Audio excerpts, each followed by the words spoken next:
على شط الهوى. السلام عليكم ورحمة الله وبركاته يا أجمل متابعين في الدنيا. النهاردة فيديو جميل جدا جدا جدا، تابعونا ومش هتندموا. شوفوا بقى فواكه البحر اللي احنا هنعملها، شوربة السي فود من غير كريمة بشوية لبن ومعلقة من الدقيق. كابوريا، جمبري، بلح. انا بحب فقرة السمك دي، انا بحبها قوي. بحس كده ان هي اكله سريعه وجميله ومدبره على فكره. يعني انا متهيألي هو مفيش حاجه رخيصه بس بحس ان دي اسرع اكله. لازم قبل ما اتبله بروح غسلاه بالليمون، يعني هو مغسول على الحنفيه وبغسله بالليمون. معلش طارت من ايدي. حط ليمون، كتري على قد ما تقدري، كتري كتري. التوابل بتاعتنا شويه كركم صغنطاطين، ملح وفلفل، لا مفيش فلفل، ملح وكمون وشويه كزبره والسبع بهارات.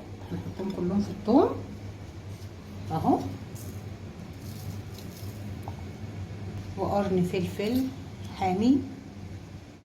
واهم حاجه في الموضوع الليمون، سمك يعني ليمون. بسم الله. تتبيله خرافه، بنسيبه في التتبيله شويه مع الليمون بقى، ما تقولوش عليه. داخله على تشويحه جميله. هنحط بقى نص معلقه من التوابل بتاعتنا.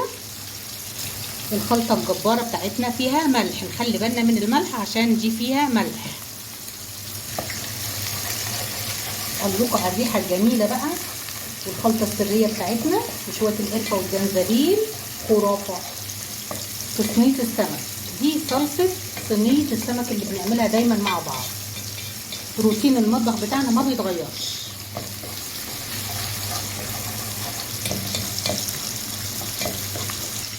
ونطش الطماطم.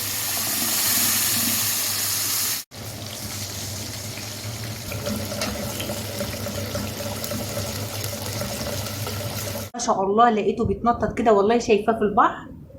وكلموني على الكومنتات وشوفوا السمكه دي اسمها ايه. هنبدا واحده واحده لانه في مراحل. قلبين المقص كده للمبتدئين حبايب قلبي اللي معايا. القشره دي كده، وعشان هو صغير هنقص منه حاجات بسيطه. يعني مثلا هنقص منه الجناحه دي كده، الزعنفه الصغيره دي كده، وحته من الديل كده بس يا دوبك، والقشره تشال. وبعدين هنفتحه كده. حطيته في الفريزر لمده ساعه على ما اخدت راحتي وكده، عشان اعرف اخش فيه بقى على طول اهو.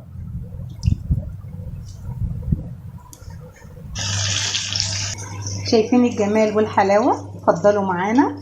عملت على قد اكلنا النهارده وشلت كيست بقيته في الديب فريزر.